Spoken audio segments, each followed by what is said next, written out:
அதாவது என்ன விஷயம்னு பாத்தீங்கன்னா இன்னைக்கு எபிசோட்கான 5வது ப்ரோமோல பிரவீன்ராஜ் அதாவது ஆர்மி ஆஃபீஸர் பிரவீன்ராஜ் இருக்கார்ல அவருக்கு பாத்தீங்கன்னா விஜய் சேதுபதி ஸ்பெஷலா ஒரு ட்ரீட்மெண்ட் வைக்கிறாரு. அதாவது ஸ்பெஷல் பூஜை ஒன்று அவருக்கு போடுறாரு அப்படின்ற மாதிரி தான் சொல்லணும். இன்னைக்கு இந்த வாரம் ஃபுல்லாவே பாத்தீங்கன்னா அவர் வந்து ஒரு ஆர்மி கேம்ப் மாதிரி தான் பிக் பாஸ் வீட்டை நடத்த போறோம்னு சொல்லிட்டு சொன்னாரு. ஆனா அவர் அதை பண்ணாரான்னு பாத்தீங்கன்னா அவரால் பண்ண முடியல. ஏன்னா அதுக்கு ஏகப்பட்ட இடைஞ்சல்கள், குறிப்பா பாத்தீங்கன்னா பார்வதி திவாகர் அந்த மாதிரி இடைஞ்சல்கள் வந்து எக்கச்சக்கமா இருந்ததுனால அவரால் பாத்தீங்கன்னா ஆர்மி கேம்ப் மாதிரி அதை கொண்டு போக முடியல. ஆனா ஆர்மில வந்து ஆஃபீஸர் தான் பாத்தீங்கன்னா அவங்களுக்கு வந்து பனிஷ்மெண்ட் கொடுப்பாங்க. ஆனா இங்க என்ன மேட்டர்னா கீழ இருக்க அவங்க சோல்ஜர்ஸ் தான் பாத்தீங்கன்னா ஆர்மி ஜெனரலுக்கு வந்து பனிஷ்மெண்ட் கொடுத்துட்டாங்க. ஏன்னு பாத்தீங்கன்னா இவங்க பண்ற இதுல பாத்தீங்கன்னா அந்த ஆளால முடியவே இல்லை, தாங்கவே முடியல. ஆர்மி கேம்பாவது எதுவாவது நான் என்ன விட்டுருங்கடா அப்படின்ற மாதிரி பாத்தீங்கன்னா கிட்டத்தட்ட பார்வதி காலிலே போய் விட்டாரு. சோ அதுதான் பாத்தீங்கன்னா அவரோட கேப்டன்சி அவ்வளவு அழகா போச்சுன்னு சொல்லணும். சோ அதுக்கான ரிவ்யூ தான் பாத்தீங்கன்னா விஜய் சேதுபதி 5வது ப்ரோமோல கேட்கிறாரு. அது மேட்டர் என்னன்னு பாத்தீங்கன்னா ஆர்மி கேம்ப் மாதிரி இருந்ததுல அப்படின்னு கேட்டோன்னே கானா வினோத் வந்து எந்திரிச்சு சொல்றாரு, சார் இந்த மாதிரி ஆர்மி கேம்ப்னு அவங்க கிட்ட ஒரு 10 துப்பாக்கி இவங்க கிட்ட 10 துப்பாக்கி கொடுத்துருவாருன்னு நினைச்சோம் சார் அப்படின்னு சொன்னேன். துப்பாக்கி அவர் யார்ட்டையும் கொடுக்கல சார், அவர் ஏதாவது சார் வச்சுக்கினாரு அப்படின்ற மாதிரி சொல்றாருன்னு நினைக்கிறேன். ஸோ இதுக்கப்புறம் பார்த்தீங்கன்னா நம்ம திவாகர் எந்திரிக்கிறாரு. திவாகர் எந்திரிச்சு அந்த பாயிண்ட்டை ஒன் பை ஒன்னா வச்சார்ல, அதை எத்தனை பேர் நோட் பண்ணீங்க? எவ்வளோ தெளிவாக பேசினார் மட்டும் யோசிச்சு பாருங்களேன். நீங்கள் வந்து திவாகர் வந்து நிறைய டைம் நம்ம கோவப்பட்டு பேசி பார்த்துருப்போம். ஆனால் இந்த மாதிரி பாயிண்டாக பேசும்போது பார்த்தீங்கன்னா எவ்வளோ தெளிவாக ஆக்சுவலாக சார் அவர் வந்து பார்த்தீங்கன்னா கேப்டன்சியில் பயாஸ்டாக இருந்தார், அவர் தெரிஞ்சவங்களுக்கு ஒரு மாதிரியும் தெரியாதவங்களுக்கு ஒரு மாதிரி நடந்துக்கிட்டாரு அப்படின்ற மாதிரி பாயிண்ட் எடுத்து வச்சது மட்டும் இல்லாமல் வியானா இது பிரவீன்ராஜ் கூட சண்டை போட்டிருப்பாங்க. ஸோ அந்த டாப்பையும் நைஸாக கோத்து விட்டு வியானாவை எழுப்பி கேட்க வச்சார் பார்த்தீங்களா. அதுதான் பார்த்தீங்கன்னா திவாகரோட அந்த டேலண்ட்டு. உண்மையிலே திவாகர் பார்த்தீங்கன்னா பாயிண்ட் எடுத்து வைக்கிறதுல கிளியராக தாங்க இருக்காரு. அவர் வந்து பார்த்தீங்கன்னா அவ்வளோ ஏப்ப சாப்பா இல்லை, எவ்வளோ தெளிவாக பாயிண்ட்டை ஒன் பை ஒன்னாக அடுக்கிறாருன்னு பாருங்க. எனக்கு தெரிஞ்சு பார்த்தீங்கன்னா திவாகர் அந்த கோவப்படாமல் பாயிண்ட் எல்லாம் எடுத்து வச்சா உண்மையிலே நம்மளே சப்போர்ட் பண்ணுவோம் போல இருக்கு. அந்த அளவுக்கு பாத்தீங்கன்னா திவாகர் கிட்ட ஓரளவுக்கு நாலேஜ் இருக்குங்க, மூளை இருக்கு. ஆனா அந்த மூளை என்ன மேட்டர்னா ரீல்ஸ் அந்த வீடியோ பண்றது நடிக்கிறது அப்படின்னு வந்துட்டா பாத்தீங்கன்னா அந்த மூளையை டக்குன்னு ஆஃப் பண்ணி வச்சிருவாருன்னு நினைக்கிறேன். உடம்பு மட்டும் தான் ஆக்டிவேட் ஆகும் போல. ஸோ அந்த மாதிரி தான் அவர் பண்ணிட்டு இருக்காரு. மற்றபடி பாயிண்ட் எடுத்து வைக்கிறத பார்க்கும்போது உண்மையிலே அவ்வளோ கிளாரிட்டியா பாயிண்ட் எடுத்து வைக்கிறாருங்க. ஆக்சுவலா விஜய் சேதுபதியில போட்டு கொடுக்குறத சொல்றேன், சூப்பரா போட்டு கொடுத்தாரு. இதுல பிரவீன்ராஜுக்கு பனிஷ்மெண்ட் இருக்குமா அப்படின்னு கேட்டீங்கன்னா, அதாவது பிரவீன்ராஜை பார்த்தீங்கன்னா ரோஸ்ட் பண்ணுவாரா அப்படின்னு கேட்டீங்கன்னா எஸ் ரோஸ்ட் பண்ணுவாரு. ஏன்னா நிறைய இடத்துல பார்த்தீங்கன்னா ஒரு பயாஸா தான் இருந்தாரு. குறிப்பா ஒரு விஷயத்த சொல்லணும், நம்ம அன்பு அக்கா இருக்காங்களா கனியக்கா, அவங்களுக்கு அந்த நாமினேஷன் ஃப்ரீ பாஸை கொடுத்தாருல அதுவே ஒரு பயாஸா தான் பண்ணாரு. ஏன்பா நீ கலையரசனுக்கு கொடுத்த அதுக்கப்புறம் புடுங்கி ஏன் கனிக்கிட்ட கொடுத்த அப்படின்ற ஒரு காரணத்தை பார்த்தீங்கன்னா கமருதீனும் கானா வினோத்தும் கேட்டிருப்பாங்க.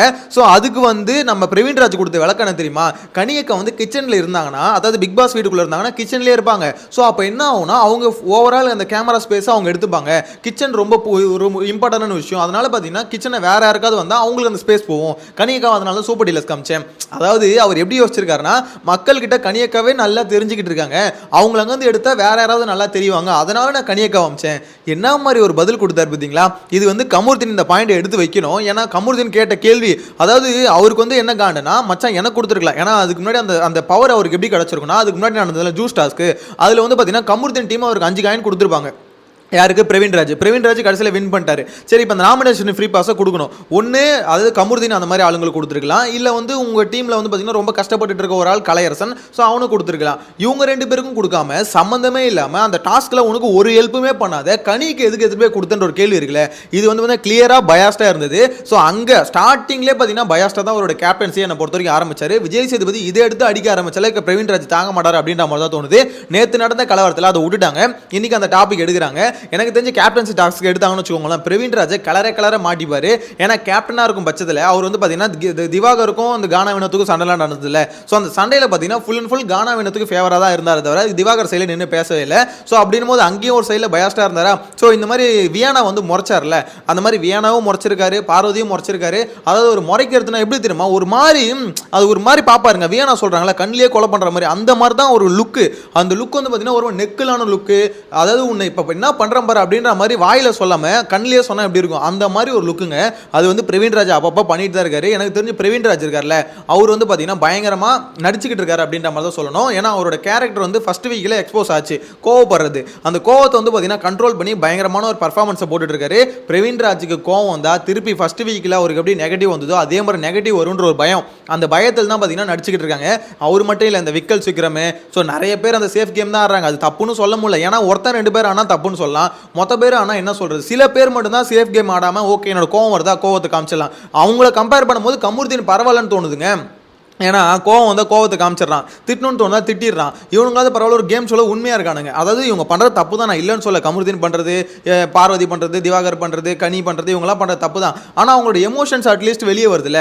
யோசிச்சு பாருங்களேன், அவங்களாம் பார்த்தீங்கன்னா அப்படியே சேஃபாக, நான் வந்து பார்த்தீங்கன்னா பெருசாக ஒரு கோவம் வந்தால் கூட அதை கண்ட்ரோல் பண்ணி பிரச்சனையை வந்து பெருசாக்காமல் அப்படியே பார்த்தீங்கன்னா நான் சுக்கா பார்த்தீங்கன்னா எனக்கு என்ன தேவையோ அதை மட்டும் செய்வேன். எதுக்கு திரும்ப ஒரு கனிக்கு நாமினேஷன் பாஸ் வந்து பிரவீன்ராஜ் கொடுத்தாரு, அங்கே கொடுத்தா அங்கே வந்து பார்த்தீங்கன்னா அன்பு கேங்கில் வந்து இப்போ அங்கே வந்து ஒரு ஃபேவரட்டிசம் பண்ணிட்டா என்ன ஆகும்னா, அவங்க நாமினேஷன்ல அப்ப பாத்தீங்கன்னா இவர் பேரை சொல்ல மாட்டாங்க. அதாவது கனிக்கு வந்து க்ளோஸ் ஆயிட்டாலே மிச்ச பேர் எல்லாமே அவங்களுக்கு வந்து பிரவீன்ராஜ் க்ளோஸ் ஆயிட்ட மாதிரி தான். இப்போ பிரவீன்ராஜ் பேரை வந்து பாத்தீங்கன்னா சபரியும் சொல்ல மாட்டாரு, எஃப்ஜேயும் சொல்ல மாட்டாரு, ரம்யாவும் சொல்ல மாட்டாங்க, கனியும் சொல்ல மாட்டாங்க. ஏன்னா கனிக்கு நாமினேஷன் ஃப்ரீ பாஸ் கொடுத்துட்டாரு. கிட்டத்தட்ட பாத்தீங்கன்னா அன்பு கேங்கோட தலைவிக்கு வந்து பாத்தீங்கன்னா ஒரு பெரிய சப்போர்ட் கொடுத்துட்டாரு. அப்படின்னும் போது மொத்த கேங்கும் பிரவீன்ராஜை பாத்தீங்கன்னா தலையில தூக்கி வச்சு கொண்டாடும். அந்த ஒரு கால்குலேஷன் தான். பேசிக்கா பாத்தீங்கன்னா நாமினேஷன் தப்பிக்கணும், அதுக்கு வீட்டுக்குள்ள மெஜாரிட்டி இருக்குது யாரு, அன்பு கேங்கு.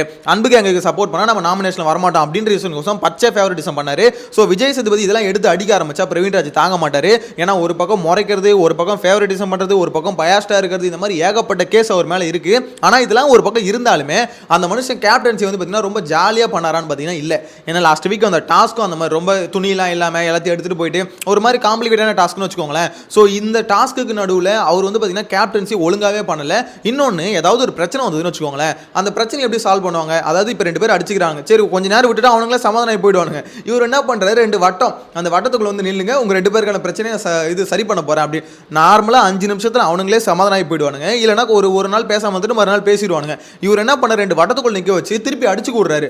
அடிச்சு கூட்டோன்னே அவனுங்க பாத்தீங்கன்னா 5 நிமிஷத்துல முடிக்க வேண்டிய பிரச்சனை கிட்டத்தட்ட 2 ஹவர் 3 ஹவர் போயிட்டு இருக்கு. பிரவீன்ராஜ் பண்ணதுல ஒஸ்டான விஷயம், அவரால் ஒரு கேப்டனா ஒரு டிசிஷன் எடுக்கவே முடியல. ஒரு இஷ்யூக்கு வந்து சொல்யூஷன் அவர் தான் கொடுக்கணும். அதை விட்டுட்டு நீ என்ன நடந்தது சொல்லு, நீ என்ன நடந்தது சொல்லு, அப்புறம் பொதுவாக ஒரு 5 பேர் கூப்பிட்டு அந்த 5 பேரும் அவங்க ஒப்பீனியன் சொல்லுங்க, இந்த மாதிரி என்ன நடக்குது அப்படின்ற மாதிரி சொல்லுங்க அப்படின்ற மாதிரி பார்த்தீங்கன்னா கேவலமான ஒரு கேப்டன்சி பண்ணாரு. ஸோ பிரவீன்ராஜ் அடிக்கிறது காரணம்லாம் வேணாம், எக்கச்சக்கமான காரணம் வந்து கொட்டி கிடக்குது. ஆனால் ஒரு முக்கியமான விஷயம், அவர் அதில் அவஸ்தப்படாருன்னு கேட்டிங்கன்னா ரொம்பவே அவஸ்தப்படார். ஏன்னா அவர் வந்து பார்த்தீங்கன்னா ஆர்மி ஆஃபீஸர் அப்படின்ற மாதிரி கொண்டு போகணும்னு நினச்சாரு. என்னது ஆர்மி கேம்பா, பிரவீன்ராஜ் நீ இப்போ என்ன பண்ண சொல்கிற, ஆர்மி கேம்பா நடத்த போறியா அப்படின்ற மாதிரி பார்வதி கேட்டாங்க பாருங்க. அந்த ப்ரோமோலாம் பார்த்துருப்பீங்க. ஸோ அதுலலாம் பார்த்தீங்கன்னா பிரவீன்ராஜ் செத்துட்டான். ஐயோ என்னடா இது, வீட்டில் இருக்க எல்லாம் ஒத்துக்கிட்டானுங்க, இந்த ஒரு பீஸ் மட்டும் நம்மளை ரொம்ப நோண்டுது, ரொம்ப டார்ச்சர் பண்ணுது அப்படின்ற மாதிரி பார்வதி மட்டும்தான் ஸ்டார்டிங்லேருந்து எண்டிங் வரைக்கும் பார்த்தீங்கன்னா நீ ஆர்மி கேம்பா நடக்கணுமா, நான் வந்து ட்ரெஸ்ஸை இன் பண்ணணுமா, ட்ரெஸ்ஸை ஒழுங்காக போடணுமா, என்னால் பண்ண முடியாதுடா, நீ சொன்னால் நான் ஏன்டா செய்யணும், இது வந்து ஆர்மி கேம்ப் கிடையாது, இது பிக் பாஸ் வீடு, நான் இப்படி தான் இருப்பேன் அப்படின்ற மாதிரி பிரவீன்ராஜ் கடைசியில் கிட்டத்தட்ட பார்த்தீங்கன்னா பார்வதிட்ட சில சமயம் கெஞ்சினார். பார்வதி எல்லாரும் கோஆபரேட் பண்ணுறாங்க, நீயும் கொஞ்சம் கோஆபரேட் பண்ணு, இந்த வீக் வந்து பார்த்தீங்கன்னா சண்டை இல்லாமல் கொண்டு போகணும், அப்போ நான் தான் சண்டை போகிறேன்னு சொல்கிற வரையா அப்படின்ற மாதிரி கேட்டாங்க. நான் செதர்ட்டேன், பார்வதி நீ யாருமா நீனு, அவன் பார்த்தா பாவம், எனக்கு உண்மையிலே பிரவீன்ராஜ் அப்போ பார்க்கும்போது பாவமாக தான் இருந்தது. ஏமா அந்த பயப்புல தான் அந்த கெஞ்சுது, கொஞ்சம் இறக்கம் பார்த்து கொஞ்சம் மன்னிச்சு உள்ளால அப்படின்ற மாதிரி தான் இருந்தது. ஆனால் உடலையே நீ சொன்னா நான் செய்வேனா, ஓகே ஹைட் பிரகாரம் நில்லுங்க, அது எப்படி நீ ஹைட் பிரகாரம் நிற்க சொன்னா நான் எதுக்கு நிற்கணும் அப்படின்ற மாதிரி எல்லாத்துக்கும் திருப்பி ஒரு மாதிரி பேசிக்கிட்டே இருந்தாங்க. கடைசியில் பிரவீன்ராஜ் பார்த்தீங்கன்னா பார்வதியை மட்டும் விட்டுட்டாரு. இந்த ஆர்மி கேம்ப்லேருந்து பார்வதி மட்டும் விலக்கி வைக்கிறேன், மிச்ச பேர் எல்லாம் என்னோட பேச்சு கேளுங்க அப்படின்ற மாதிரி தான் சொல்லிட்டு இருந்தாங்க. அதாவது பார்வதி பண்ணது இங்கே தப்புன்னு சொல்ல முடியாது. இவர் ஆர்மி கேம்ப் மாதிரி இவர் ஒரு ரூல்ஸ் போட்டுன்னு அவர் ஒரு மாதிரி ஃபாலோ பண்ணணும்னு நினச்சாருன்னா அது நம்மளுக்கு உடன்பட்டா பண்ணலாம், இல்லைனா பண்ணாமலே இருக்கலாம். அது வந்து பார்த்தீங்கன்னா நிறைய பேர் ஒத்து போகிறாங்க, நிறைய பேர் ஒத்துக்கிறாங்க, இப்படி சொல்லி அன்பு கேங்க எல்லாம் ஒத்துக்குது அப்படின்றதுக்கோசமே எல்லாருமே அதை ஃபாலோ பண்ணணும்னு அவசியமும் கிடையாது. அது பார்வதி சைடில் வந்து பார்த்தா அதுவும் ஓகே தான் தோணுதுன்னு வச்சுக்கோங்களேன்.